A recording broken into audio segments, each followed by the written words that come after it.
साहिबान, मेहरबान, कदरदान, सबसे पहले पेश है आज का सुविचार, जिसका शीर्षक ही है हमारा परिवार। तो ध्यान से सुनिएगा। किसी घर में एक साथ रहना परिवार नहीं कहलाता है, बल्कि एक साथ जीना, एक दूसरे को समझना और एक दूसरे की परवाह करना परिवार कहलाता है। और इन्हीं सब से मिलकर बनता है हमारा परिवार। वाह, क्या बात, क्या बात, क्या बात। अरे का सुविचार बोले हैं साड़ू भाई। Thank you, thank you, thank you. तो चलिए शुरू करते हैं आज की इस खूबसूरत शाम का एक सुहाना सफर। क्या बात है साड़ू भाई। प्रथम हो गया आपका। जीजू आप भी घड़ी देखिए, समय क्या हो रहा है?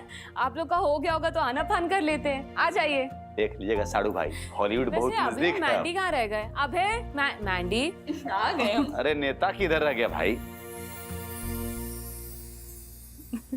अरे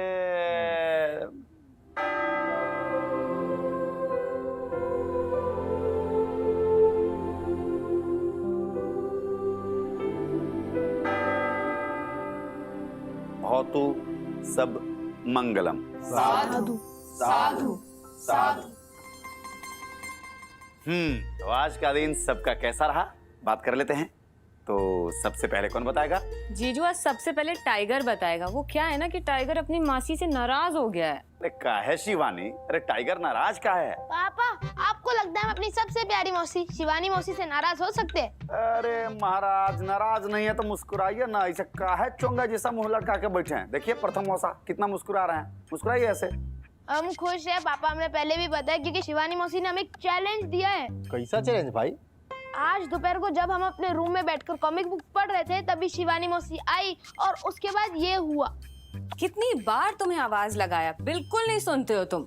ये लो खाना खाओ। आपने हमें कब आवाज लगाई शिवानी मौसी? हमें तो सुनाई नहीं दिया। 4 बार आवाज लगाई और तुम्हें कितनी बार ये भी समझाया कि बिस्तर में खाना नहीं खाया जाता, लक्ष्मी जी नाराज होती हैं। ठीक है शिवानी मौसी, हम सब समझ रहे, पर आप हमें डांटिए मत। डांट नहीं रही हूँ वीरू, प्यार से समझा रही हूँ कि टाइम से खाना खा लिया करो। ये कैसा खाना है? ये है चावल, दाल, रोटी। प्रोटीन है, प्रोटीन। मैदा मत खाया करो पूरे टाइम। हाँ आपकी बात तो सही, हम खाना खा लेते। ये कॉमिक तो हम पहले भी कई बार पढ़ चुके, इसको हम साइड में रख देते। एक काम करिए शिवानी मौसी, आप हमें ना 2 कहानी सुनाइए। मैं तुम्हें ना 3 कहानियां सुनाऊंगी। सुनाइए। पर एक शर्त है। कौन सी शर्त? स्कूल के होमवर्क के बाद तुम जितनी बार रिवीजन करोगे उसके हिसाब से तुम्हें कहानियां सुनाई जाएंगी। जैसे अगर तुम 1 घंटा रिवीजन करोगे तो तुम्हें 1 कहानी सुनाई जाएगी। अगर 2 घंटा रिवीजन करोगे तो 2 कहानी, और अगर 3 घंटा रिवीजन करोगे तो 3 कहानियां सुनाई जाएगी तुम्हें वीरू। शिवानी मौसी, मतलब आप चाहती हैं पूरा टाइम पढ़ाई करते रहे? तो क्या मैं तुम्हें पूरा टाइम कहानी सुनाते रहूं? शर्त लगाई तो लगा लो। नहीं शिवानी मौसी, हम उतनी पढ़ाई अफोर्ड नहीं कर पाएंगे। आप तो जानती है, हम एक ही कहानी सुन लेंगे। कहा था ना हमने वीरू पाड़े जी, बैलेंस बहुत जरूरी है, कहानी और पढ़ाई। वैसे हम देख रहे हैं आप काफी पढ़ रहे हैं आजकल। बताइए 15 चौका। 15 चौका 15 चौका 60 60 मंदिर का है, छोटे बच्चे को क्लास लेते रहती हो हमेशा। 15 चौका बता दिया ना। 60, अब तुम बताओ 60 चौका। हमको पता है नहीं बताओगी, चलो ये बता दो तुम्हारा दिन कैसा गया? 240। वैसे हमारा दिन तो काफी शानदार था। आज हमारे गुरुजी ने मॉरिशस जाने के लिए जिन 6 लोगों का चुनाव किया है ना, उसमें पहला नाम हमारा लिया है। Because Mandy is trendy bro. Lachhu, चलो तुम बता दो हमारे लच्छू भैया का दिन कैसा गया? अरे भैया, आज का हमारा दिन एकदम शानदार था। यूनिवर्सिटी के छात्र छात्राओं ने हमें ढूंढ के थैंक यू बोला है भाई। हमारे डीएसडब्ल्यू सर ज़्यादा कुछ बोलते नहीं हैं, बस कम शब्दों में बहुत सारी बातें समझा जाते हैं। तो आज उन्होंने हमें अपने केबिन में बुलाया और कहा कि अब है तुम्हारे सूझबूझ से बहुतों के सपने टूटे हैं, आओ हमारा मार्गदर्शन करते हुए कहा कि अब है बेटा, आगे भी तुम इसी प्रकार छात्र कल्याण में काम करते रहना। तो हम समझ गए उनकी बात। तो तुमने उनसे ये नहीं पूछा कि वो किसके सपनों के टूटने की बात कर रहे थे? शिवानी भाभी वो पूछने पर भी बताते नहीं हैं, ये उनके स्वभाव में है, पर उनका मतलब शरारती तत्वों से ही था। और जीजू, आपका दिन कैसा था आज का? हमारा दिन? अरे शिवानी, हम अगर हमारा दिन बता देंगे ना तो तुम फूल के डमौआ हो जाओगे। डमौआ? अरे डमौआ मतलब फूल के कूपा नहीं समाना। नेताजी कहा है ना भैया कि आज अरे अपने साड़ू साहब प्रथम बाबू को हम ले गए भैया ठठेरी बाजार। अरे भाई जब पूरा ठठेरी बाजार के दुकानदारों को पता चला कि विजय पांडे जी के साड़ू साहब जो एक्टर हैं वो आए हुए हैं, अरे पूरा ठठेरी बाजार के दुकानदार इकट्ठे हो गए भाई और इनसे जिद करने लगे अपना थोड़ा एक्टिंग का कुछ नमूना दिखाइए ना। अरे बाप रे, जब भैया अपने एक्टिंग और कॉमेडी से ना पूरा एकदम महफिल लूट लिया भाई, पूरा ठठेरी बाजार जो है ना एकदम लोटपोट के एकदम पागल हो गया है एकदम भाई। वैसे शिवानी जी, अरे आपके स्वामी जी का तो दिन बहुत शानदार गया, आप बता दीजिए आपका दिन कैसा गया? जीजू मेरा दिन तो आज बहुत ही सामान्य था। विश्वविद्यालय जाना नहीं था तो पूरे दिन घर पर थी और जी टीवी का भी काम आज नॉर्मल ही था। अरे वो सब तो ठीक है, एक बात बताओ शिवानी, अरे सुबह से ना 4-5 बार फोन लगाया साक्षी जी को भाई, लग ही नहीं रहा उनका फोन। अरे तुम्हारी कोई बात हुई क्या उनसे? जीजू मुझे उनका मैसेज आया था, उन्होंने बताया कि वो नागालैंड के किसी रिमोट एरिया में और वहाँ थोड़ा नेटवर्क इश्यूज है इसलिए वो कॉल नहीं कर पा रही है। पर हाँ, उन्होंने ये कहा है कि आप और मैंडी मिलके ना जी टीवी के दर्शकों के मेल्स और मैसेजेस पढ़ लीजिएगा और प्रथम आप वीरू का होमवर्क करा दीजिएगा प्लीज। तो मैंडी चलो आजा। हमारे प्यारे जी टीवी के दर्शकों, प्यार से भरा संसार हमारा परिवार की ओर से आप सभी को प्यार भरा नमस्कार। तो चलिए देखते हैं आज का पहला ईमेल हमें किसने भेजा है। तो आज का पहला ईमेल हमें भेजा है अररिया बिहार से मोहम्मद सादिक राही जी ने। राही साहब नमस्ते। जय बिहार राही जी। राही साहब लिखते हैं, जी टीवी के सभी शोज मुझे बहुत अच्छे लगते हैं, कुमकुम भाग्य मेरा फेवरेट शो है।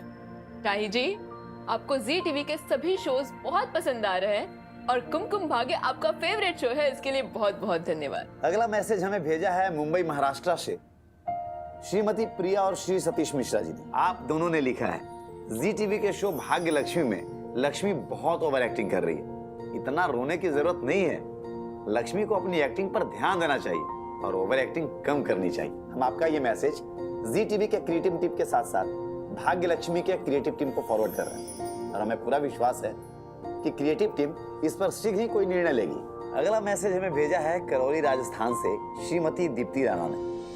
दीप्ति जी, आपने लिखा है, जी टीवी के शो वसुधा में वसु और देवांश की शादी के लिए शो को 2-3 साल तक मत खींचते रहना, उनकी जल्दी शादी दिखाओ तो कहानी में और ज्यादा मजा आएगा। दीप्ति जी, सुझाव भेजने के लिए बहुत बहुत शुक्रिया। आप चाहते हैं कि वसु और देवांश की शादी जो है वो जल्दी हो, तो हम आपको एक बात बता दें, जी टीवी की एक रिसर्च टीम के द्वारा एक सर्वे किया गया और उस सर्वे में पूरे देश भर की जनता जो है यही चाहती है जो आप चाहती है कि वसु और देवांश की शादी जल्दी हो जाए। जी टीवी की क्रिएटिव टीम जो है इस पर विचार विमर्श कर रही है। तो अगला मैसेज हमें भेजा है अपने ही वाराणसी उत्तर प्रदेश से श्रीमती स्वाति पाठक जी ने। स्वाति जी लिखती हैं, मुझे 30 साल हो गए जी टीवी के सारे शोज देखते देखते, आज तक के सारे शोज में मेरा मनपसंद शो जागृति है। I love it very much और पूरे जी टीवी को धन्यवाद जो आपने हमारा परिवार जैसा शो स्टार्ट किया जिसमें हम दर्शक अपने मन के भावों को प्रकट करते हैं। हाँ स्वाति जी, देश के पहले स्वदेशी चैनल जी टीवी की स्थापना 2 अक्टूबर 1992 में हुई थी और लगभग तभी से अब जी टीवी के सारे शोज से जुड़ी हुई है, ये जानकर हमें बेहद खुशी हुई। और जागृति अब तक का आपका सबसे मनपसंदीदा शो है, ये जानकर तो हमें और अच्छा लगा। और आप जानती हैं, लगभग सारे देश से जागृति के लिए यही रिस्पॉन्स आ रहा है। आपका ये मैसेज हम जागृति के क्रिएटिव और रिसर्च टीम तक जरूर पहुंचाएंगे। हमारे प्यारे जी टीवी के दर्शकों, अब आपके भेजे हुए मेल और मैसेज पढ़ने से हम यही विराम लेते हैं और आज आपको जी टीवी पे प्रसारित होने वाले सारे शोज की जानकारी आपको फटाफट दे देते हैं। तो सबसे पहले देखिए शाम 7 बजे शो बस इतना सा ख्वाब। तो आइए आपको दिखाते हैं इस शो की कुछ प्यारी प्यारी झलकियां। अरे करने क्या वाली हो तुम? रुक जाइए, बताते हैं। आप जानना चाहते हैं ना कि आप कितने बड़े बिजनेसमैन बनेंगे? शिखर त्रिवेदी पूरे कानपुर के सबसे बड़े बिजनेसमैन बनेंगे। आपकी जो बहू है ना, शिखर भैया की जॉब छुड़वाने की प्लानिंग कर रही है। झलकियां देखते देखते कहाँ खो गए? देखिए शाम 7:30 बजे शो कैसे मुझे तुम मिल गए। आइए देखते हैं इस शो की कुछ झलकियां। आप अपने बेटे को इस घर का दामाद बोल बोल के हमसे उम्मीद करती है कि हम इसकी इज्जत करें। जब हमारी अम्मू आपके घर पे रहती थी, आपने उसे बहू का दर्जा दिया, कभी आपने उसकी इज्जत करी? ये तो गनीमत है कि आप लोग यहाँ पे रह रहे हैं और हम लोग आपकी इज्जत कर रहे हैं, वरना आप लोग तो वो भी डिजर्व नहीं करते। कहीं ऐसा ना हो कि तुम्हारी इन बातों की वजह से मैं अमृता को अपनी बहू एक्सेप्ट ही ना करूं। मुझे कोई फर्क नहीं पड़ता कि आप हमारी अमृता को बहू माने या ना माने। वैसे भी हमारी अमृता आपके बेटे से तो एक अच्छा ही आदमी डिजर्व करती है। भाई साहब, अगर चाहते हैं ना कि आपकी जेब में हमेशा पड़ी रहे लक्ष्मी, तो महाराज उसके लिए देखना होगा आपको रात 8 बजे जी टीवी का सबसे हिट शो भाग्य लक्ष्मी। तो आइए आपको दिखाते हैं ईशो की कुछ खूबसूरत झलकियां। अब तो मेरे को एक बात साफ साफ शब्दों में बता कि मेरी भाभी है कौन? अब ऋषि मुझे मिलकर रहेगा और अब मैं बनूंगी ऋषि की लीगल वाइफ। उसके पेट में मेरा बच्चा है, तो मलिश्का भाभी किसकी हुई? तेरी भाभी हुई ना मलिश्का। मैं इस बात से खुश नहीं हूँ कि मलिश्का ऋषि भाई के बच्चे की माँ बनने वाली है। आज से मैं लक्ष्मी को देखने का नहीं, मैं सिर्फ मलिश्का को देखूं। ऋषि, आज तुम दोनों का दिन है, इसे सेलिब्रेट भी तुम दोनों को मिलकर करना चाहिए। वहाँ पे पार्टी हो रही, पार्टी में चलते हैं जेंटलमैन बन के। तेरे को तेरी होने वाली भाभी से मिलवाता हूँ।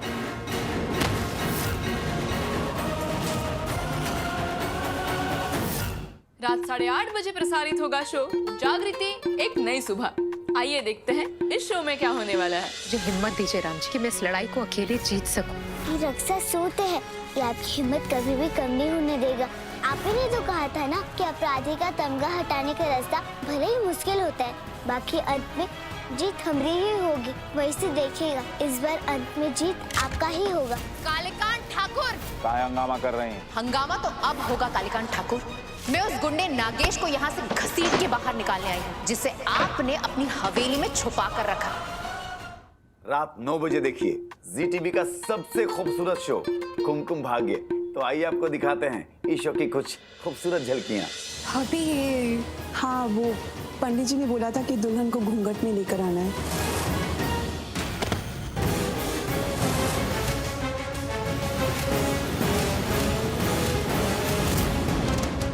में नेत्रा नहीं है, उसकी जगह मोनिशा है। हमें कुछ ऐसे करना है जिससे कि और प्रॉब्लम्स क्रिएट हो, ताकि ये शादी रुक जाए। देख दी, चाहे कुछ भी हो जाए, किसी भी हाल में हमें शादी नहीं होने देनी, रोकनी है शादी। रात 9:30 बजे प्रसारित होगा शो जाने अनजाने हम मिले। आइए देखते हैं इस शो की कुछ झलकियां। रीत तेरी माँ नीता के बहुत करीब है, और इतना ही नहीं, रीत ने नीता को इस शादी में बुला लिया। गृह प्रवेश की रस्म में दूल्हा दुल्हन को एक साथ घर में प्रवेश करना होता है। वो अजय शादी के लिए जितनी रस्में करनी थी वो मैंने कर ली, और रस्में मुझसे नहीं होंगी।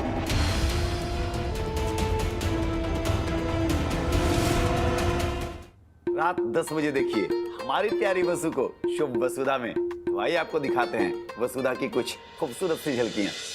मैं वसुधा सोलंकी, चौहान हाउस की होने वाली महारानी, आई मीन वाइफ। मैं अपने बेटे जैसे छोटे भाई की कसम खा के कहूँ, अरे और अभी सर के बीच कुछ ना है। क्या तुम सच में चाहती हो कि मैं चौहान हाउस वापस लौट जाऊँ? जी मैडम। ठीक है, पर मेरी एक शर्त है। अगर तुम चौहान हाउस छोड़कर चले जाओ तो। रात 10:30 बजे देखिए जी टीवी का एक प्यारा सा शो जमाई नंबर 1। आइए देखते हैं इस शो की कुछ झलकियां। आप यहाँ पर अब अपने नालायक बेटे को मेरे घर का जमाई बनाने का सपना दिख रहा है। बस कम पैसे लेकर कल एक बहुत महंगी पूजा करवाएंगे और डबल पैसे ऐटेंगे हमसे। मैं अपनी मॉम की बेइज्जती बर्दाश्त नहीं करूंगी। रुको, अलता के पैर ये लेकर वापस नहीं जा सकती। ये सब आपको मेरी मम्मी की बेइज्जती करने से पहले सोचना चाहिए था। नौकरी मिल गई। आज से उसकी नौकरी नहीं, गुलामी शुरू होगी। चलो मैंडी, आओ सेंटर लो। अबे एक बात बोलूं, अगर तुम वीडियो इस तरफ से लोगे ना तो मुझे लगता है कि मैंडी ज्यादा सुंदर, उसके डांस स्टेप से ज्यादा निखर के आएंगे। भाभी आपका कहना बिल्कुल सही है, लेकिन का इस एंगल से अगर वीडियो बनाते हैं ना तो पीछे में कपाट आ जाता है भाई। वहाँ लाइट भी अच्छे से नहीं आता, इसलिए मैंडी के चेहरे में पूरा परछाई परछाई दिखती। लेकिन अबे ये सब कुछ छुपाने के लिए पीछे एक प्लेन बैकग्राउंड क्यों नहीं लगा लेते? जैसे मैं ऑडिशन बनाते टाइम लगाता हूँ प्लेन बैकग्राउंड, तो एकदम निखर के आता है। प्रथम भैया, डेप्थ कैसे आएगा फिर? बिल्कुल सही कहा नेताजी ने। अब तो आर्टिस्ट आदमी है ना, थोड़ा तो क्रिएटिविटी रखिए। खैर हमको तो ऑडिशन वैसे ही मंगवाते हैं प्लेन बैकग्राउंड पे, इसीलिए मैंने बोल दिया सजेशन, है ना? अब हम तो कहते हैं प्रथम भैया, आप ना अपने का ऑडिशन का वीडियो यहीं शूट करो। अरे ऐसा ताबड़तोड़ बनेगा ना, जिसको भी भेजोगे मजा आ जाएगा गुरु। हाँ तो सोच रहा हूँ कि हाँ हाँ जरूर। तो वीरू भैया एक बात बताओ, मैं ऑडिशन तो बनवा लूंगा तुमसे, लेकिन अगर बनवाऊंगा तो मुझसे कोई पैसे वैसे तो नहीं लोगे ना? मौसा जी कैसी बात कर रहे हैं आप? अभी हम भी इतनी मेहनत करेंगे, चाचू कैमरा पकड़ेंगे, हम लाइट सेट करेंगे और बैकग्राउंड भी सेट करेंगे, तो थोड़ा तो हम चार्ज करेंगे। ओह अच्छा, ऐसा क्या? तो चलो कितना लोगे? मौसा जी आपको जो वाजिब लगे आप हमें वो दे दीजिए, अब हम आपसे क्या भाव तोल करें? एक बात बताओ भाभी, महीने कितना होगा मिनिमम घर? यही कोई 15, 20, 21 डन। क्या 21 रुपया डन। 1 रुपया तो शगुंगा लगेगा ना मौसा जी? 20 रुपए वीडियो का होगा। अरे लेकिन टोटल बल्क में देंगे तो 1 रुपये का एक ऑडिशन। हाँ ठीक है, चलो डन। नहीं मौसा जी झूठ बोल रहे हैं, उनको मंथली कम से कम 25 या 30 ऑडिशन आते हैं, तो उस हिसाब से मौसा जी आपको हमें 30 रुपीज देने चाहिए और 1 रुपया शगुंगा, उससे ज्यादा हम नहीं लेंगे। अच्छा ठीक है, चलो 1 रुपए के हिसाब से ना 25 ऑडिशन होंगे महीने के। 25 में नहीं। वीरू भैया हम बता रहे हैं 15 ऑडिशन शूट कराएंगे और हर ऑडिशन के पीछे 1 रुपए लोगे, कितने बने? 15 रुपए। बेटा तुम्हारा चाट पकौड़ी भी नहीं आएगा उसमें। चाचू हम सोच रहे कि डील विल कैंसिल कर देते, अब हमको क्या चिंता, भगवान हमको सब कुछ तो दिए। दो प्यारी मौसी है, हमारे मौसा जी है, चाचू है, पापा है, मम्मी है, बेटी है, सब तो है हमारे पास, तो सोच रहे डील विल कैंसिल कर देते और शर्त लगाना बंद कर देते। मौसा जी हम आपका ऑडिशन फ्री में शूट कर देंगे, लेकिन उसके बदले हमें तो कुछ चाहिए ना। चलो ठीक है वीरू, मैं ना तुम्हें लालच के ऊपर एक बहुत अच्छी कहानी सुनाती हूँ। अब कहानी सुनने के बाद तुम खुद तय कर लेना कि तुम्हें हर काम के बाद फल चाहिए कि नहीं। चाचू हम सोच रहे लाइट वह बंद करते थे, वरना इसका बैटरी निकल जाएगा, फिर इसे हमें चार्ज करना पड़ेगा। ये हो गया बंद। चलिए दीदी। ठीक बस कुंटिया दो से हो चुका है। तो दीदी सुना दीजिए बढ़िया सी कहानी। हाँ भाभी सुनाइए, वीरू भैया को जरूरत है कहानी की। तो ये भारत की एक लोक कथा है। एक बार एक वृद्ध व्यक्ति अपने हाथों में 3 गठरियां लेकर रास्ते में खड़े थे। ऐसा लगता था कि भारी गठरियों के कारण वो चल नहीं पा रहे हैं और उन्हें सहायता की जरूरत है। तभी एक युवा लड़का वहाँ से गुजरा। वृद्ध ने उसे अपने पास बुलाया और कहा, बेटा क्या तुम मेरी थोड़ी मदद करोगे? उस लड़के की सहमति देखकर उस वृद्ध ने कहा कि मेरी गठरियां बहुत भारी हैं। इन्हें उठाकर मैं चल नहीं पा रहा हूँ।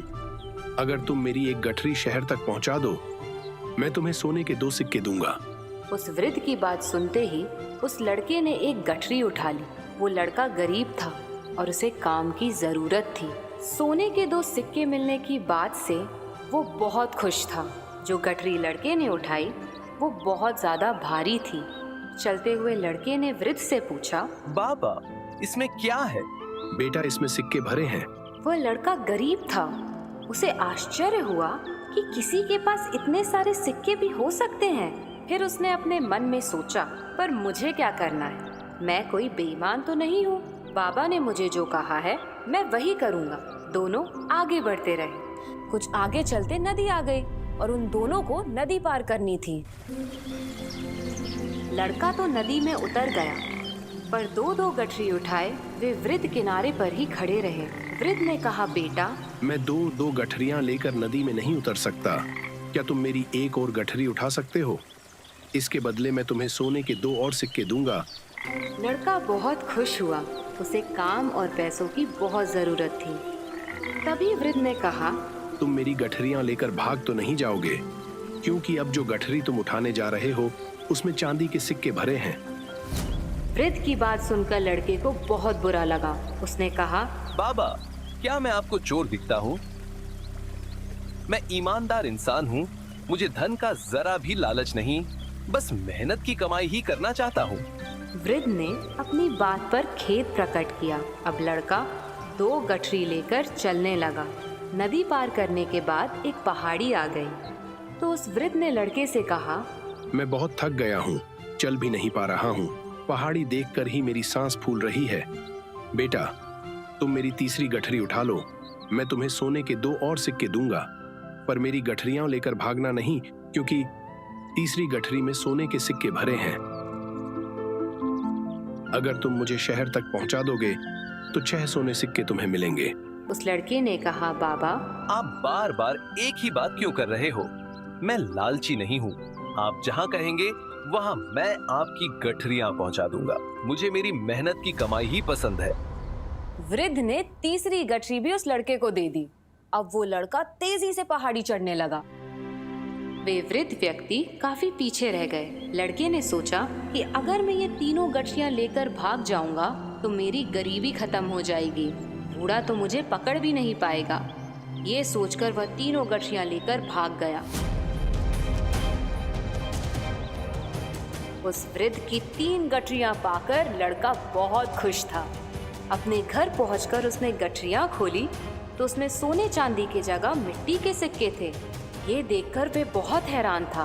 उसने सोचा कि उस वृद्ध आदमी ने मुझसे झूठ क्यों बोला। तभी उसे मिट्टी के सिक्कों के साथ एक चिट्ठी दिखाई दी। हाँ, उस चिट्ठी में लिखा था, ये पूरा नाटक इस राज्य के खजाने की सुरक्षा के लिए राज्य के एक ईमानदार इंसान की खोज के लिए रचा गया था। बूढ़ा कोई और नहीं बल्कि तुम्हारे राज्य के राजा हैं।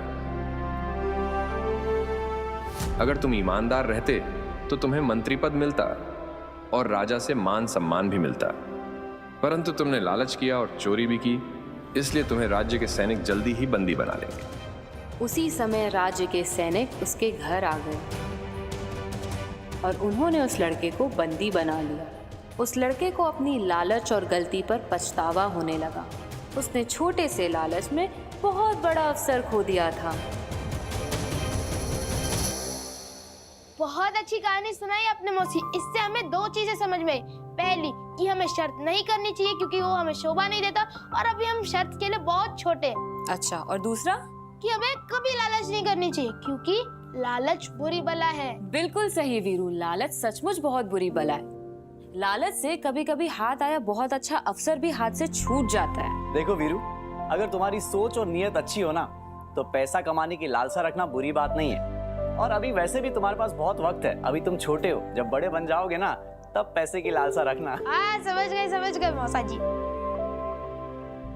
जी टीवी के हमारे प्यारे दर्शकों, हमारा परिवार में ऐसी प्रेरक कहानियां और खट्टे मीठे किस्से तो चलते ही रहेंगे, पर फिलहाल हम आपको जो गुड न्यूज देने जा रहे हैं उसे सुनकर हमारी तरह आपके भी चेहरे की भाव भंगिमा बदल जाएगी गुरु। जी हाँ, कल हमारा परिवार आपको लेकर चलेगा जी टीवी के कमाल धमाल बेमिसाल शो के प्रेस कॉन्फ्रेंस में। तो आपके किसी भी प्रकार के सुझाव हो, शिकायतें हो, सराहने हो, आप भेज सकते हैं हमारा परिवार के ईमेल या फिर व्हाट्सएप पर। और जुड़े रहिए जी टीवी के साथ क्योंकि प्यार से भरा संसार दिखाएगा हमारा परिवार।